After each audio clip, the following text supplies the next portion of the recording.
अस्सलाम वालेकुम वीवर्स, कैसे हैं आप सब। मैं उम्मीद करती हूँ कि आप सब ठीक होंगे और शुक्र अल्हम्दुलिल्लाह मैं भी बिल्कुल ठीक हूँ। तो वीडियो शुरू करने से पहले मेरी आपसे दरख्वास्त है कि प्लीज़ चैनल को सब्सक्राइब करें, वीडियो को लाइक करें और कमेंट बॉक्स में अपनी आराज़ ज़रूर शेयर किया कीजिए। मैं बार बार आपसे यही इल्तिजा करती हूँ। तो लेट्स गो, चलिए आज की वीडियो शुरू करते हैं। और आज की मेरी वीडियो का मौजू है हकूक़ुल इबाद की अहमियत हमारी ज़िंदगी में। क्योंकि इस दुनिया में दो हकूक़ हैं, हकूक़ुल्लाह और हकूक़ुल इबाद। हकूक़ुल्लाह तो अल्लाह के हकूक़ हैं जिसमें हम नमाज़ पढ़ें, रोज़ा रखें, हज अदा करें, ज़कात अदा करें, इस तरह के हकूक़ हैं और वो भी बहुत ज़रूरी हैं क्योंकि उनको अदा ना करने से मुसलमान नहीं कहला सकते। और हकूक़ुल इबाद की इसलिए अहमियत है कि अल्लाह ताला ने खुद फरमाया है कि मैं अपने हकूक़ तो माफ़ कर दूंगा हो सकता है, लेकिन बंदों के हकूक़ को जब तक हकदार माफ़ नहीं करेंगे उस वक्त तक मैं माफ़ नहीं करूंगा। तो इससे आप अंदाज़ा लगा सकते हैं कि हमारी ज़िंदगी में हकूक़ुल इबाद की कितनी अहमियत है। हकूक़ुल इबाद के अदा करने से ही हमारा ये माशरा इस्लामी माशरा बन सकता है और तरक्की कर सकता है। तो हमारी पूरी कोशिश होनी चाहिए कि हकूक़ुल इबाद जितना हो सके उस हद तक ज़रूर अदा करें, सही दयानतदारी से, ईमानदारी से। हकूक़ हक़ की जमा है और इबाद अब्द की जमा है जिसके मानी बंदा के हैं। हकूक़ुल इबाद से मुराद बंदों के वो हकूक़ हैं जिनका अदा करना फ़र्ज़ है। इनमें वालिदैन, औलाद, पड़ोसी, रिश्तेदार, मेहमान, मरीज़, मुसाफिर और खातिम वगैरह सब शामिल हैं। और इस्लाम ने हकूक़ुल इबाद की अदायगी पर बहुत ज़्यादा ज़ोर दिया है, बहुत ज़्यादा ज़ोर दिया है। चलिए फिर मैं आपको बताती हूँ हकूक़ुल इबाद के बारे में। हमारा दीन सबसे पहले तो हमें वालिदैन और रिश्तेदारों के हकूक़ अदा करने की बहुत ज़्यादा ताकीद करता है।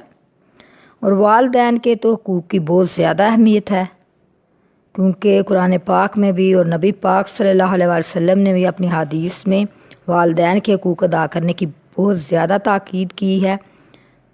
क्योंकि नबी पाक सल्लल्लाहु अलैहि वसल्लम ने 3 दफ़ा माँ की और उसके बाद बाप के हकूक़ की बात किया, तो इससे अंदाज़ा लगा सकते हैं कि वालिदैन के हकूक़ की कितनी अहमियत है। कुरान पाक में भी बहुत बार ये कहा गया है कि वालिदैन से अच्छा बर्ताव करो। अगर वो दोनों या उन दोनों में से कोई एक बुढ़ापे पे पहुंच जाए तो उनसे अच्छा सलूक करो, उन्हें उफ तक ना कहो, ना झिड़को। जिस तरह बचपन में उन्होंने तुम्हें पाला है बुढ़ापे में उनकी खिदमत करो।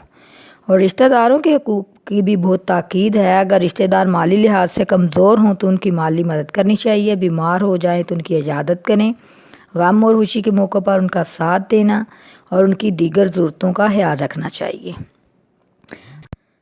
अल्लाह ताला ने रिश्तेदारों के हकूक़ अदा करने का हुक्म दिया है और वो कुरान पाक में इरशाद फरमाता है कि रिश्तेदारों को उनका हक़ दो। रिश्तेदारी जोड़ने से अल्लाह ताला इंसानों के रिज़्क़ में फ़राही और वसअत पैदा करता है और रिश्तेदारी का ख्याल रखने वाले की उम्र में भी इजाफ़ा होता है। और क़ता रहमी करने यानी कि रिश्तेदारों से ताल्लुक़ तोड़ने से रिज़्क़ कम हो जाता है। और नबी अकरम सल्लल्लाहु अलैहि वसल्लम ने यह फरमाया है कि जिसको ये पसंद हो उसकी रोज़ी में वसअत और उसकी उम्र में बरकत हो तो उसको चाहिए कि सिला रहमी करे यानी रिश्तेदारों से अच्छा सलूक करे। और किसी मुसलमान को ये वाजिब नहीं है कि वो 3 दिन तक अपने भाई से नाराज़ रहे। तो इसलिए हमारी कोशिश ये होनी चाहिए कि जो रिश्तेदार, जो बहन भाई हमसे नाराज़ हैं उनको राज़ी कर लें, सुलह कर लें। और इसकी बहुत ज़्यादा अहमियत है क्योंकि जो पहल करता है सुलह करने में उसका बहुत ज़्यादा दर्जा है।